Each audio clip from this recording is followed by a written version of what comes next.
Se avecina megacrisis económica en los Estados Unidos. Doble moral de parte de las grandes corporaciones en lo referente a la reforma electoral en Georgia. Continúan en huelga de hambre activistas y opositores cubanos. Y en Venezuela no hay oxígeno. Esto y más aquí en Andrés Cantón Opina.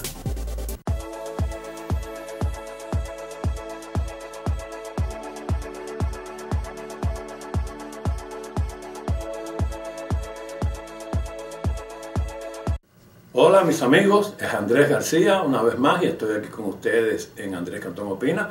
Quiero darle la más cordial bienvenida y muchas gracias por estar aquí siguiendo nuestro programa en el canal Andrés Cantón Opina. Hoy quería empezar el programa, voy a hacer una notita muy breve porque no quiero extenderme en comentarios para no entrar en un terreno minado. Yo quiero que ustedes hagan sus propias conclusiones, pero sí, esto es una nota que yo no podía dejar pasar por alto. La mayoría de ustedes posiblemente no tengan idea en este momento quién es Noah Green, ¿verdad? Algunos sí saben quién es Noah Green. Hace unos cuantos días atrás pasó en Washington, D.C. un automóvil, arremetió contra una garita, mató a un policía y hay otro gravemente herido. Automáticamente, como es lógico, fue noticia a nivel nacional, las grandes cadenas, los periódicos se precipitaron a reportar. Y de repente se hizo un silencio total y de esta noticia no se ha hablado más nada, no se ha dicho más nada, ningún grupo de activistas se ha pronunciado. Y me dio curiosidad, ¿qué pasó? ¿Qué hay detrás del atentado, del ataque contra la garita de los policías en el Capitolio de Washington? Que más está a decir, había 1.500 guardias nacionales custodiando, más la policía del Capitolio, más gente del servicio secreto. Pues este señor logró pasar todo esto, metió su carro contra la garita con el resultado que ya sabemos. Solamente le voy a decir algo. Noah Green, cuando todos los... ¿qué hubiera pasado? Déjenme refrasear. ¿Qué me imaginan ustedes que hubiera pasado si el autor de este ataque, que fue muerto a tiro, lo cocinaron a tiro en la misma garita, como era lógico? ¿Qué hubiera pasado si es un ciudadano blanco, si es un miembro de derecha, si era un partidario pro-Trump, si era un tipo que llevaba una camiseta de QAnon? Pues sencillamente todavía sería noticia y Estados Unidos estaría ardiendo, estarían quemándose las calles, los negocios. Pero saben, Noah Green, y aquí voy a cerrar la nota porque se lo voy a dejar a la opinión de ustedes. Noah Green es un ciudadano negro, estadounidense por supuesto, musulmán y seguidor, según su propia familia y según sus páginas que tenía en las plataformas sociales. Noah Green era seguidor de Lou Farrakhan. Lou Farrakhan es un activista radical que a su vez fue guía espiritual del presidente Barack Hussein Obama. Lou Farrakhan fue el mismo que el mismo día 11 de septiembre, cuando el atentado a las Torres, dijo en su iglesia ante más de 300 o 400 personas: Dios maldiga América. Pues este señor, el autor de este atentado brutal que ocasionó la muerte de un policía y otro herido, era negro, musulmán y seguidor de Farrakhan, y Farrakhan guía espiritual de Obama. Señores, ustedes saquen sus conclusiones, yo no voy a tocar más este tema. Solo les recuerdo que todavía se está hablando del policía muerto en Washington, en el Capitolio. Todavía se está hablando.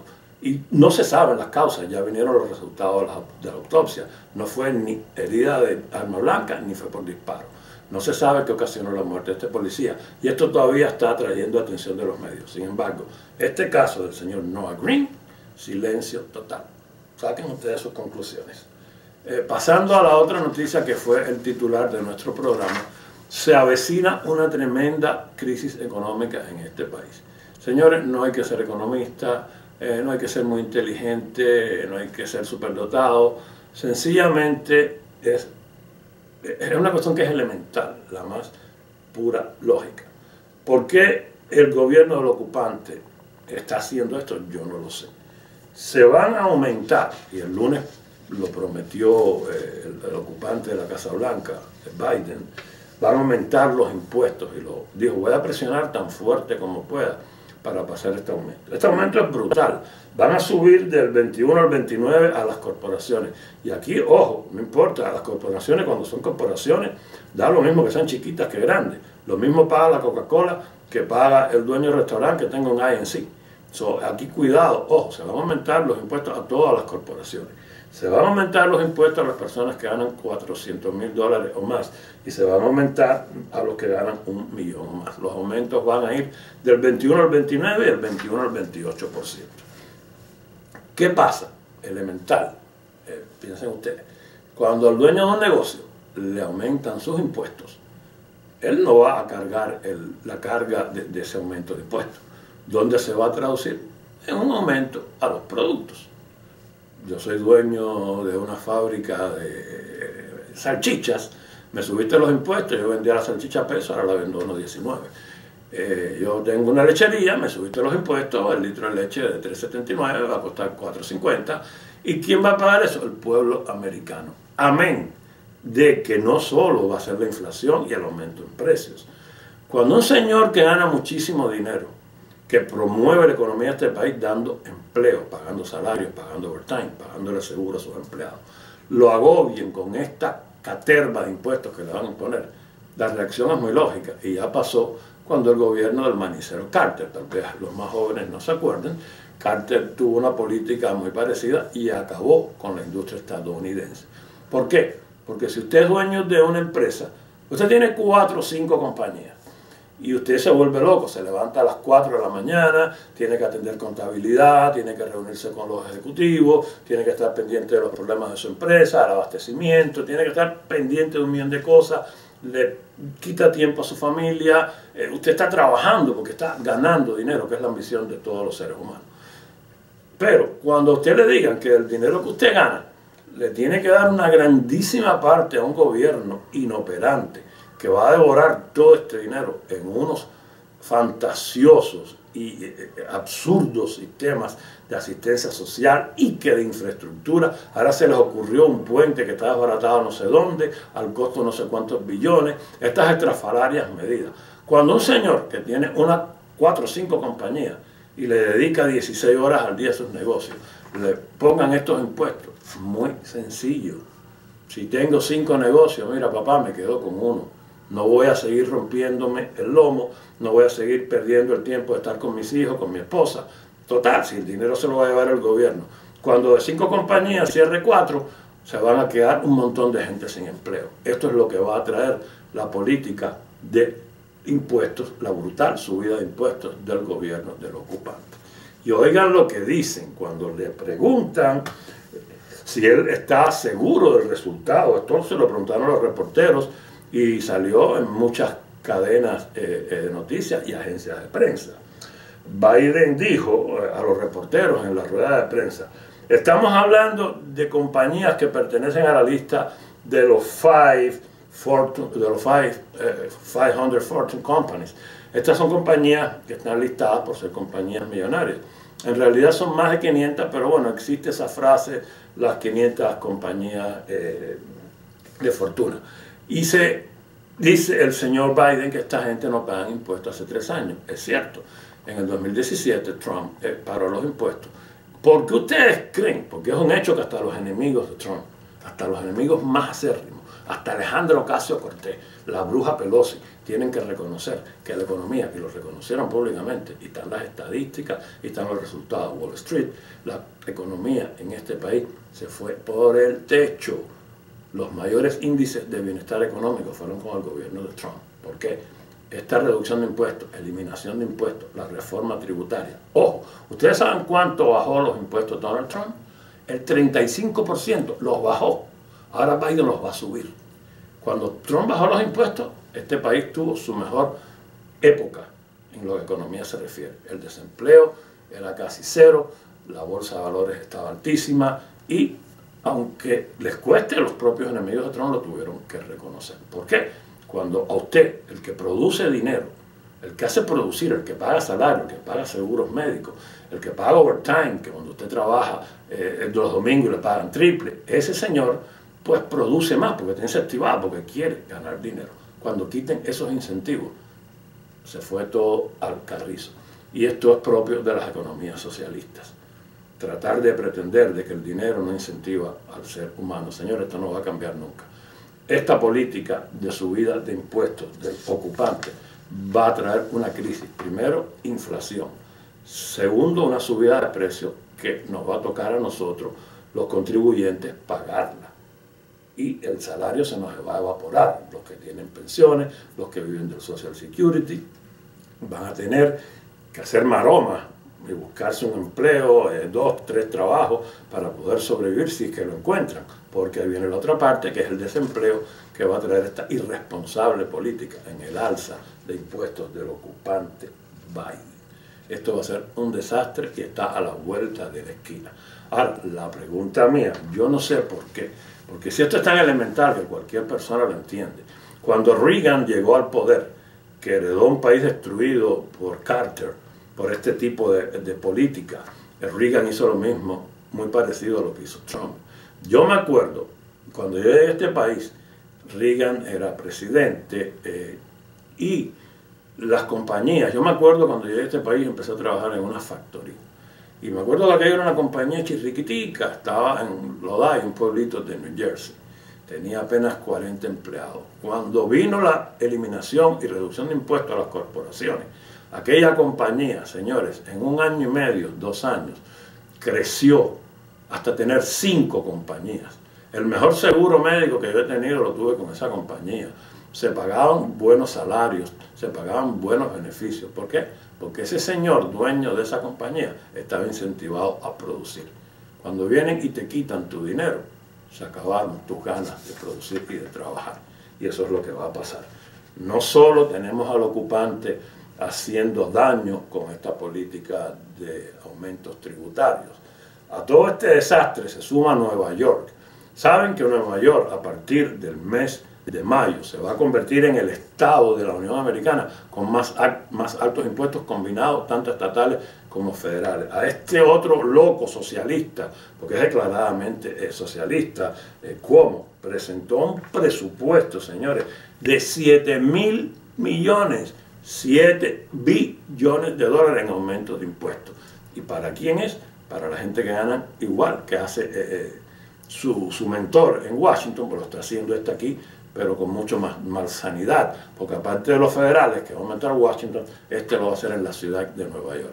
¿Qué va a pasar? En Nueva York se van a ir las compañías, los millonarios, la gente que produce, la gente que gasta, porque no es lo mismo comprar 2 pares de zapatos de tenis a $8.99 en ABC que ir a una tienda en Nueva York y gastarse 400. Lo que mueve la economía en este país, señores, es el dinero. Y quienes gastan más dinero son los que más ganan. Si esta gente tú los castigas, se van. Nueva York va al piso también. Hay un meme que salió en The New York Post que dice que apague la luz el último que se vaya.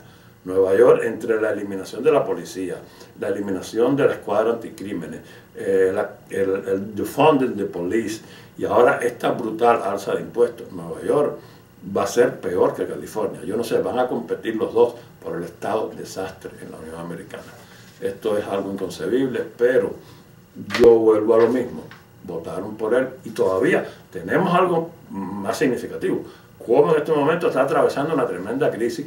Tiene más de 17 acusaciones de acoso sexual, violaciones, desfalco, desvío de dinero. Le han pedido la renuncia tanto demócratas como republicanos y no, mire, no voy a decir la palabra, los ignora por ser educado y sigue ahí en el poder haciendo lo que le da su reverenda gana. Esto cada día se parece más a una dictadura o a un sistema socialista. Y además está volver a recalcar que el señor Cuomo es un señor abiertamente de izquierda.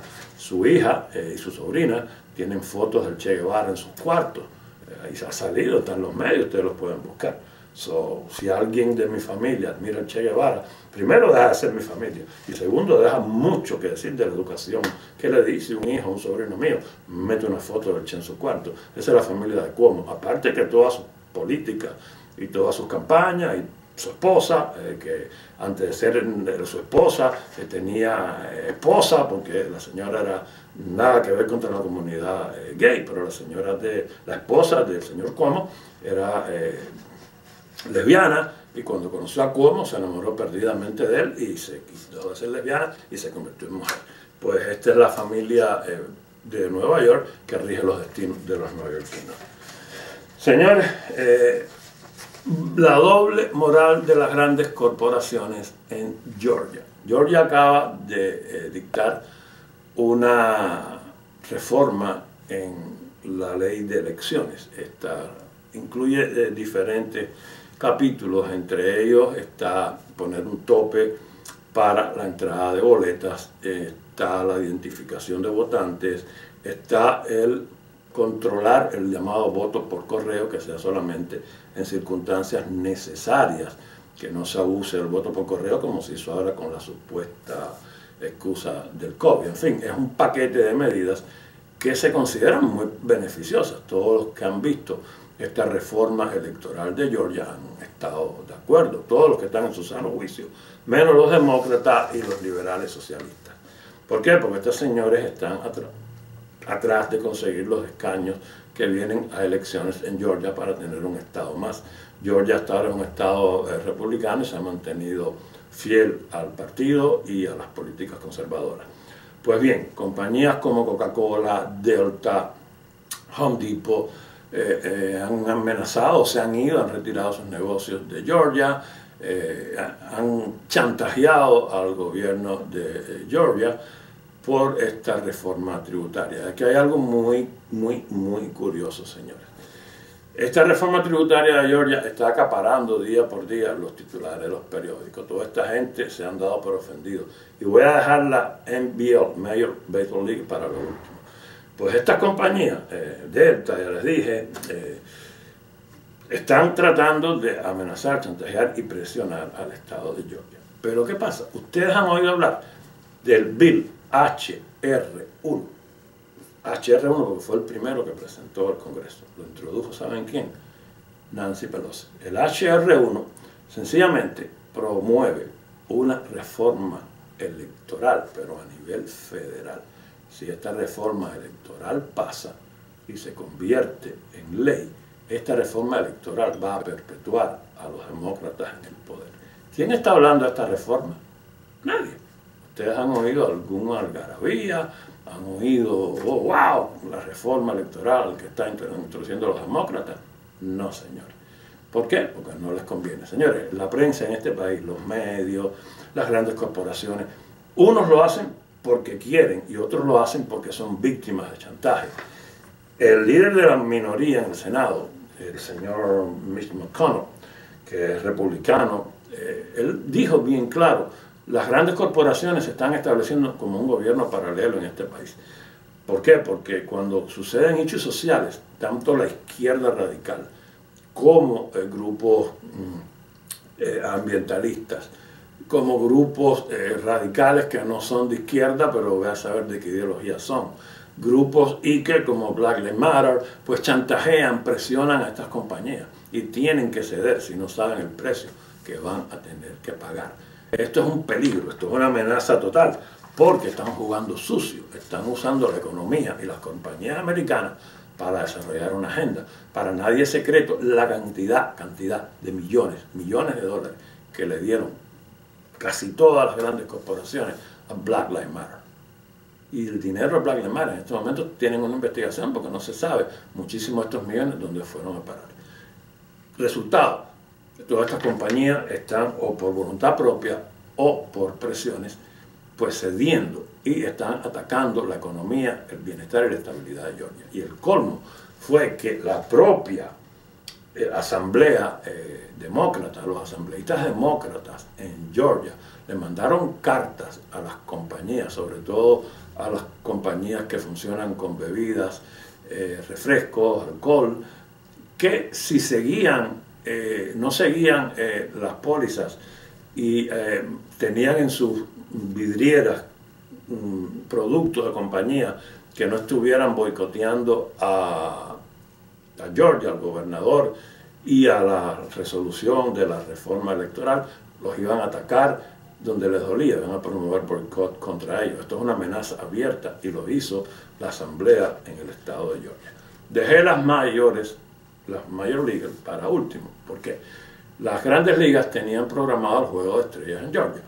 Lo retiraron en protesta por la reforma electoral de Georgia. Señores, qué curioso, qué patriotas son los directivos de las grandes ligas. Primero que nada, da vergüenza, da tristeza que el deporte nacional de los Estados Unidos, que es el béisbol, se haya convertido en política. Hay un montón de jugadores que si no se arrodillan, ya empezó eso, empezó en el básquetbol, el fútbol, y ahora está en las ligas de béisbol que no lo habían hecho. Hay uno de los pitchers de los Mets que lo compraron este año, que dio su entrevista de prensa, su walk-on interview, con una camiseta Black Lives Matter. Señor, tú juegas para los Mets, no hay un equipo en las grandes ligas que se llama Black Lives Matter. Ponte una camiseta de los Mets de Nueva York. Pues esto lo permitió el manager, los dueños, en fin. ¿Por qué? Por miedo. Porque tienen pánico que les hagan boicot, que se paren en la puerta del estadio y que le fastidien su billete. Pues bien, las grandes ligas, para nadie es secreto, y si es secreto se los voy a comentar, tienen negocios con China. China es un país comunista, dictatorial, en China se cometen crímenes, hay presos políticos, se asesina, se tortura, y las grandes ligas tienen negocios con China, grandes negocios con China. Y las grandes ligas, y tal vez algunos no lo sepan, ¿saben con quién tienen negocios? Con Cuba. Las grandes ligas de los Estados Unidos tienen negocios, están recibiendo dinero de peloteros cubanos y del gobierno cubano, y le están dando dinero al gobierno cubano. Si no lo sabían, pues entérense. ¿Qué doble moral existe aquí? Las grandes ligas retiran un juego de las estrellas que le va a hacer daño a quién, a los comerciantes, a los dueños de restaurantes, de hoteles. Esos son los que van a resultar afectados por este patriotismo de las grandes ligas. Pero las grandes ligas de béisbol no son patriotas a la hora de hacer negocios con China y con Cuba. Esto es doble moral y es asqueroso. Las conclusiones después, como digo siempre, háganlo ustedes. Señores, voy a hacer una pequeñita pausa, así de chiquita, para irnos a nuestro segmento Aquí Cuba.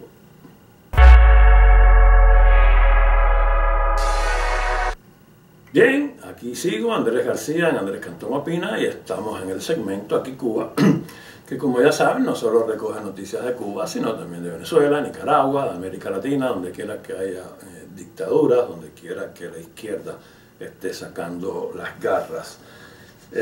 Voy a poner un video para que ustedes vean, y esto sí me ha llamado la atención, porque hacía mucho tiempo que yo no veía algo así en Cuba, por lo menos yo.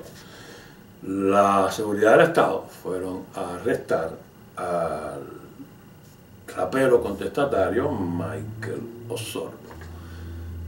Van a ver en las imágenes del video cómo el pueblo en la calle enfrentó a la policía. Yo por lo menos hace mucho tiempo que no veía algo así, porque cuando le caían a golpe a las damas de blanco, cuando se reprimía en Cuba, la gente seguía caminando. Señores, aquí lo estamos viendo en el video y les voy a dejar hasta un poquito del audio, aunque son palabras fuertes. Si hay niños, bueno, explíquenle, porque es el clamor del pueblo. El pueblo se fajó literalmente con la policía y no pudieron arrestar a Michael Osorno. Primera vez que veo esto en Cuba. Y esto da esperanzas de que tal vez el pueblo cubano esté comenzando a despertar.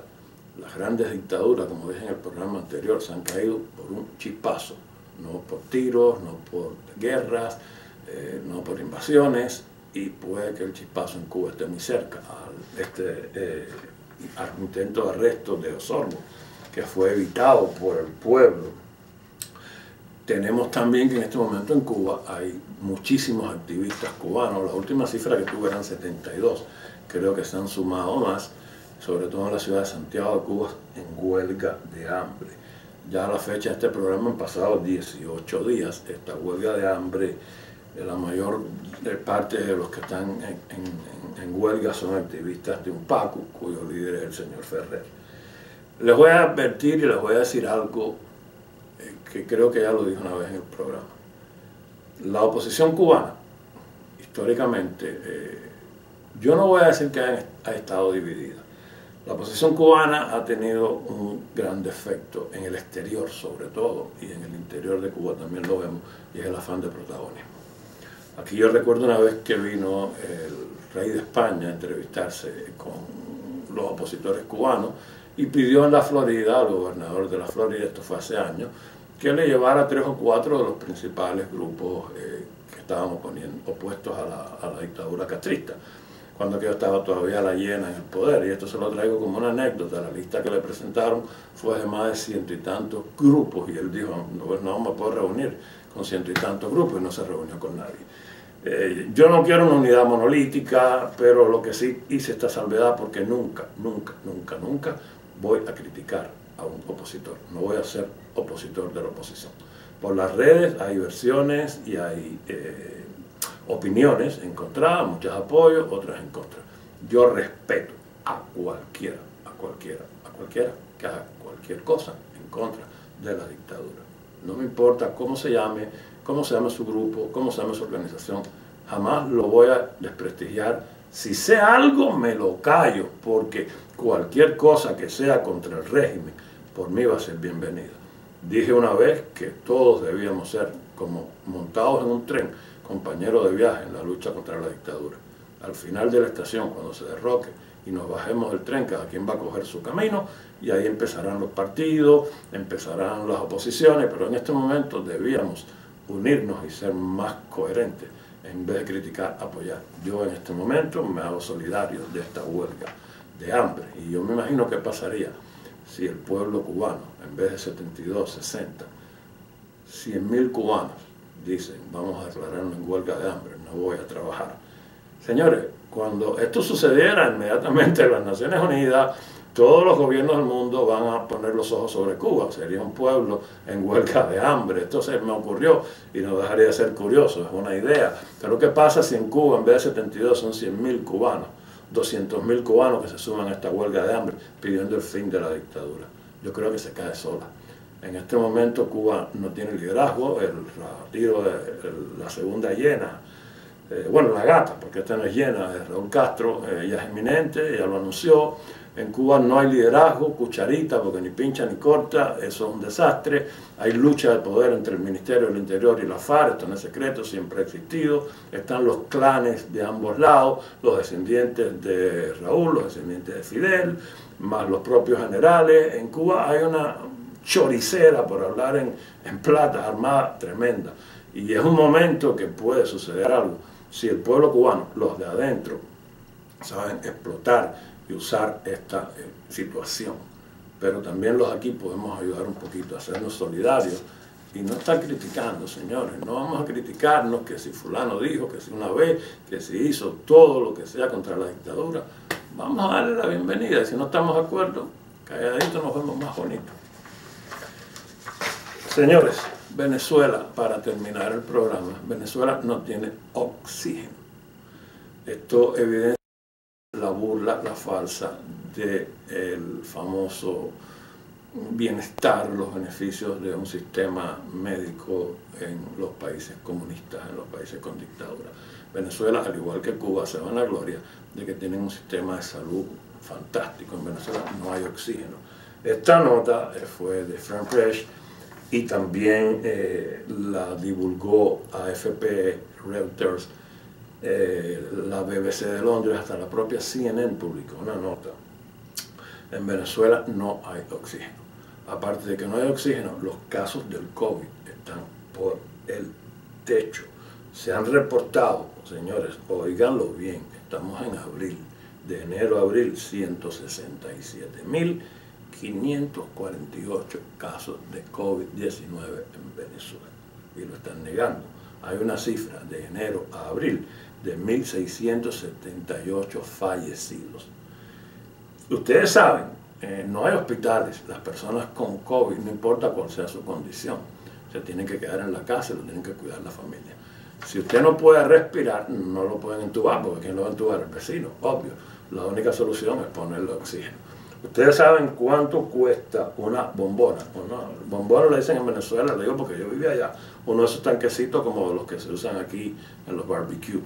Señores, de $70, perdón, a $250 están pagando en Venezuela por una bombona de oxígeno. Si no consigues el oxígeno te mueres de asfixia porque no puedes respirar. Ustedes saben cuánto es el promedio del sueldo mensual de un venezolano hoy en día, en el mes de abril del 2021. $1 mensual.